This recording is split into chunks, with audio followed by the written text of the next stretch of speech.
जय हिंद। स्वागत है आपका इस YouTube चैनल पर। इस वीडियो में हम जनन यानी कि रिप्रोडक्शन का जो है क्वेश्चन देखने वाले हैं और इसमें हम जो है कुल 10 क्वेश्चन जो कि बहुत ज़्यादा इंपॉर्टेंट है, तो यानी कि 10 इंपॉर्टेंट क्वेश्चन का हम लोग फुल डिस्कशन करेंगे। फुल डिस्कशन का मतलब ये है कि हर क्वेश्चन का डिटेल एक्सप्लेनेशन करेंगे ताकि आपका रिवीजन भी अच्छा से हो जाए, यानी कि प्रत्येक चैप्टर का रिवीजन भी अच्छा से हो जाए और जो आपका डाउट क्लास में नहीं हो पाया क्लियर वो हम क्लियर कर देंगे। ठीक है, तो ये वीडियो जो है आपको बहुत बेनिफिट रहेगा एग्जाम के दृष्टिकोण से और फिर नॉलेज की दृष्टि से भी। तो इस वीडियो को आप शुरू से लेके लास्ट तक देखें। ये स्पेशल वीडियो जो है ना बिहार बोर्ड के जो एग्ज़ाम है उसको नज़र में रख के बनाया जा रहा है। तो यदि आप वीडियो पे जो है यदि चैनल पे नए हैं तो सब्सक्राइब करके जो है इस घंटे को दबा दें ताकि आपको नोटिफिकेशन न मिल पाए, और जो है पसंद आए तो इसे लाइक करें और कमेंट करके बताएं और जो है अपने दोस्तों के साथ इसे शेयर भी जरूर करें। तो चलिए बिना समय गवाए हम शुरू करते हैं। हमारा फर्स्ट क्वेश्चन है स्क्रीन पर कि डीएनए की नई प्रतिकृति कोशिकाएं संगठन के साथ संयोजित नहीं हो पाती है तब क्या होता है। यानी कि डीएनए का जब कॉपी बनता है और वो कोशिका के संगठन के साथ मेल नहीं खा पाता है तो क्या होता है। यदि ऐसा है तो उस समय जो होता है कोशिकाएं मर जाती है। ठीक है, क्या होती है, कोशिका मर जाती है। यदि डीएनए की बात करें तो डीएनए का फुल फॉर्म होता है डीऑक्सी राइबोज न्यूक्लिक एसिड। क्या होता है, डीऑक्सी राइबोज न्यूक्लिक एसिड, ये इसका फुल फॉर्म होता है। यह जो होती है कोशिका के अंदर जो केंद्रक होता है, केंद्रक में पाया जाता है डीएनए, और माइटोकॉन्ड्रिया में भी डीएनए पाए जाते हैं और जो क्लोरोप्लास्ट होता है उसमें भी डीएनए पाए जाते हैं। कई बार क्वेश्चन आता है कि डीएनए किस में पाया जाता है, तो ध्यान रखिए जो कोशिका के अंदर हमारा केंद्रक है, माइटोकॉन्ड्रिया है और क्लोरोप्लास्ट, इस तीनों में ही केंद्र डीएनए पाए जाते हैं। ठीक है, यदि हम बात करें तो इसकी श्रृंखला जो डीएनए का जो श्रृंखला है इसके श्रृंखला को पॉलीन्यूक्लियोटाइड कहा करते हैं। क्या कहते हैं, पॉलीन्यूक्लियोटाइड कहते हैं। और डीएनए के जो फेरों की जो लंबाई होती है वो 34 एंगस्ट्रम होती है और डीएनए के एक टर्म यानी कि एक फेरा में जो है वो 10 न्यूक्लियोटाइड होते हैं। और डीएनए की संरचना जो होती है वो डबल स्टैंडर्ड होती है और इसकी खोज जो है वाटसन और क्रिक नामक वैज्ञानिकों ने की। अब डबल स्टैंडर्ड को जो है आप नहीं समझ रहे हैं तो आपको राम यहाँ समझाते हैं फिगर में। इसमें देख लीजिए, ये जो है आप देख रहे हैं इस तरह का, यही कहलाता है डबल स्टैंडर्ड जो कि डीएनए में होता है। आरएनए में जो होता है वो सिंगल स्टैंडर्ड होता है और डीएनए में जो होता है वो डबल है। ठीक है, जैसे आरएनए जैसे कोरोना वायरस, ये तो कोरोना वायरस में सिंगल होता है, सिंगल स्टैंडर्ड होता है, जबकि डीएनए में क्या होता है, ये डबल स्टैंडर्ड होता है। ठीक है, क्वेश्चन हमारा ये है कि अनुवांशिक गुणों का संदेश होता है, तो अनुवांशिक गुणों का संदेश किसमें होता है ये बताना है। तो ऑप्शन के अकॉर्डिंग क्या हो जाएगा, हमारा डीएनए में जो होता है अनुवांशिक गुण का संदेश रहता है। ठीक है, यदि हम बात करें क्रोमोसोम का तो क्रोमोसोम जो है ये केंद्रक के अंदर पाए जाते हैं। जो कोशिका केंद्रक है वो केंद्रक के अंदर जो है क्रोमोसोम यानी गुणसूत्र पाए जाते हैं और फिर क्रोमोसोम के अंदर जो है ये डीएनए पाया जाता है। ठीक है, तो केंद्रक के ये ध्यान रखिएगा, क्रोमोसोम के अंदर क्या होता है, डीएनए, क्रोमोसोम के अंदर, और डीएनए के अंदर फिर जो है जीन पाए जाते हैं। ठीक है, और जीन पर जो है माता पिता का जो गुण होता है वो जीन पे ही पाए जाते हैं। तो इस तरह से हम अंततः बोलेंगे कि जो हमारा मुख्य होता है अनुवांशिकता का आधार वो जीन होता है। कौन होता है, जीन। बात समझ रहे हैं।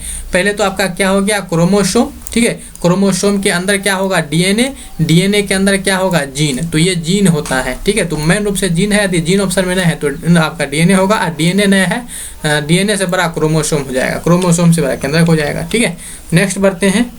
नेक्स्ट हमारा क्या है कि मुकुलन द्वारा अलैंगिक जनन होता है। तो मुकुलन द्वारा जो अलैंगिक जनन होता है किसमें होता है, देखिए मुकुलन जो होता है वो एक अलैंगिक जनन की प्रक्रिया है।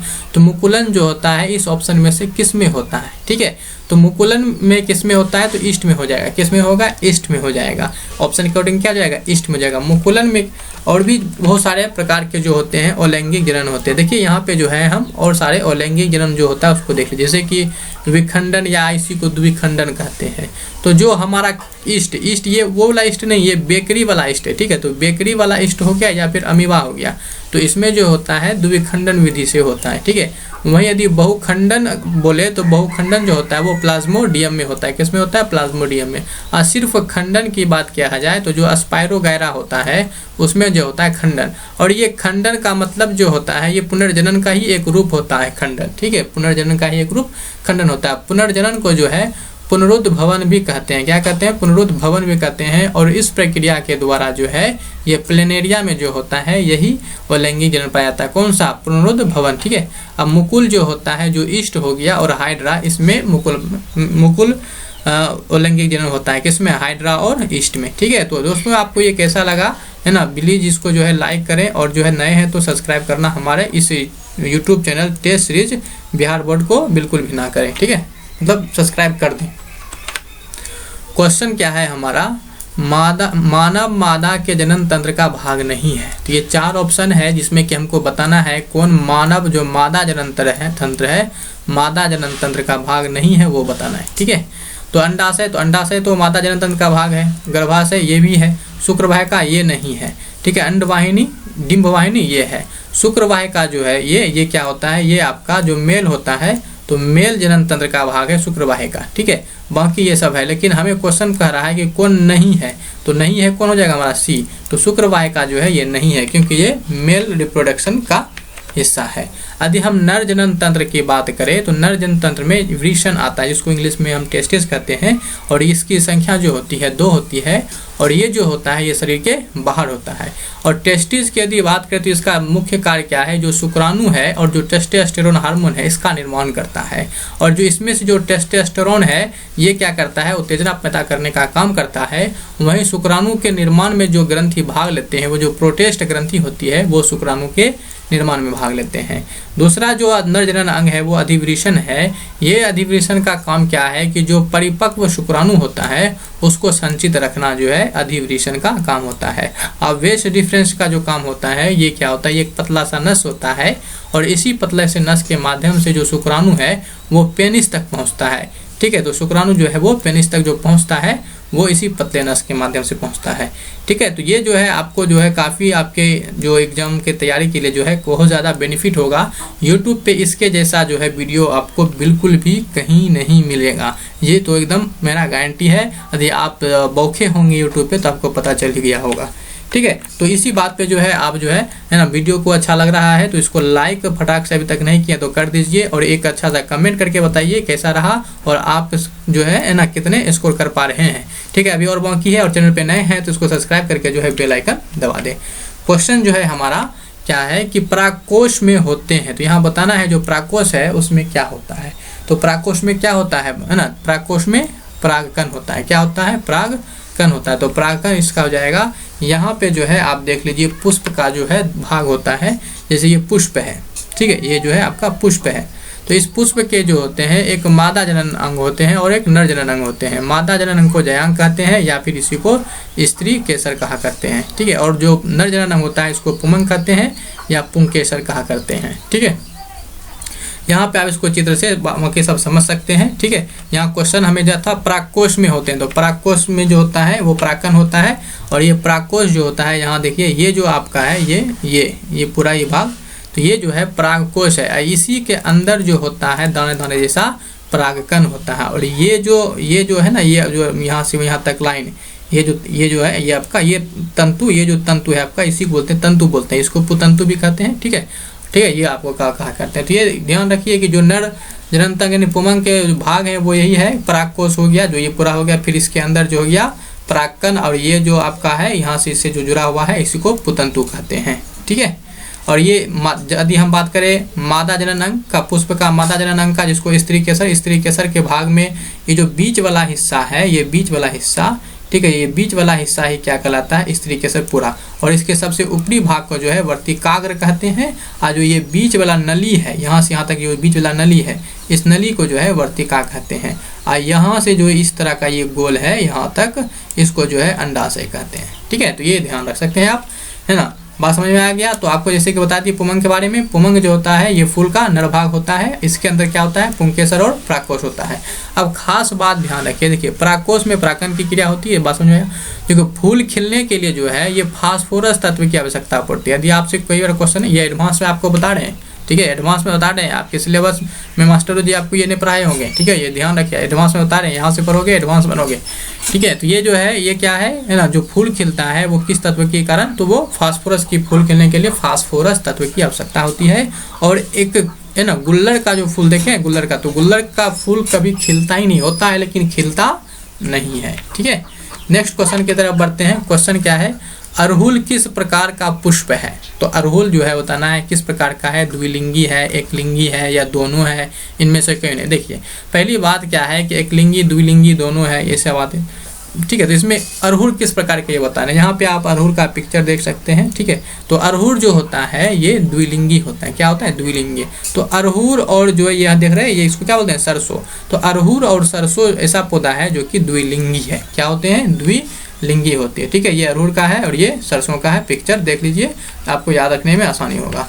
ठीक है, यदि फूल के प्रकार की बात करें ये लिंग के आधार पे, तो ये 3 प्रकार का आता है। एक लिंगी होता है, एक लिंगी फूल होता है जिसमें जो है क्या होता है, या तो उमंग होता है, यानी कि जो पुमंग होता है, या फिर जयांग होता है। दोनों में से कोई एक होता है, जैसे कि आपका खजूर हो गया, पपीता हो गया, इस तरह के जो होते हैं ये एक लिंगी पुष्प होते हैं।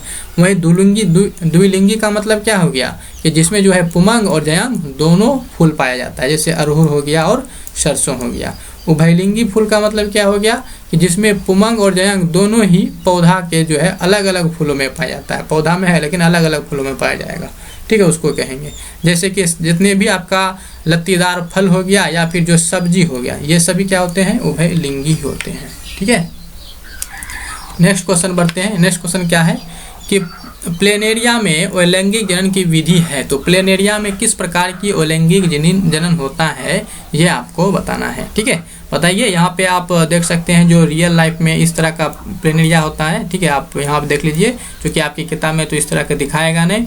ठीक है, आप देख नहीं सकते हैं, लेकिन यहाँ हमारा उद्देश्य क्या है कि आपको एकदम क्या कर दें, एकदम प्रैक्टिकली आपको भी समझाने का कोशिश करते हैं पिक्चर के साथ। तो ये आप यहाँ देख सकते हैं और ये यहाँ पे देख लीजिए। ठीक है, तो जो प्लेनेरिया में जो होता है अलैंगिक जनन किस विधि से होता है ये बताना है। तो ये होता है इसमें क्या, इसमें पुनरोद्भवन होता है। क्या होता है, पुनरोद्भवन यानी कि पुनर्जनन होता है। इसमें क्या होता है पुनर्जनन में, ठीक है, कि जो भाग होते हैं ये कई भागों में टूट जाते हैं। जैसे कि 3 भागों में टूट गया, ये तीनों भाग जो है अपना एक स्वतंत्र जो है जीव का निर्माण करता है। ठीक है, यही कहलाता है। अब अलैंगिक जनन की इसमें फिर से बात, वही बात जो आपको इससे पहले भी क्वेश्चन में समझाए थे, यहाँ भी एक बार रिवाइज कर लेते हैं। जैसे कि द्विखंडन पूछे तो आपका क्या बोलिएगा, जो बेकरी वाला ईस्ट है उसमें और अमीबा में जो होता है ना द्विखंडन होता है। प्लाज्मोडियम में किस प्रकार के अलैंगिक जनन, तो इसमें बहुखंडन। अब यही आपसे बोले स्पोगैरा में, तो स्पेरोगैरा में क्या होता है, तो खंडन। अब प्लेनेरिया में क्या होता है, तो पुनर्जनन, जिसपे कि अभी क्वेश्चन बना हुआ था, इसी पर भी क्वेश्चन बना हुआ था।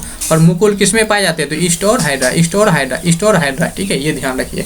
तो ये जो है स्लाइड को आपको स्क्रीनशॉट लेके रख लेना चाहिए।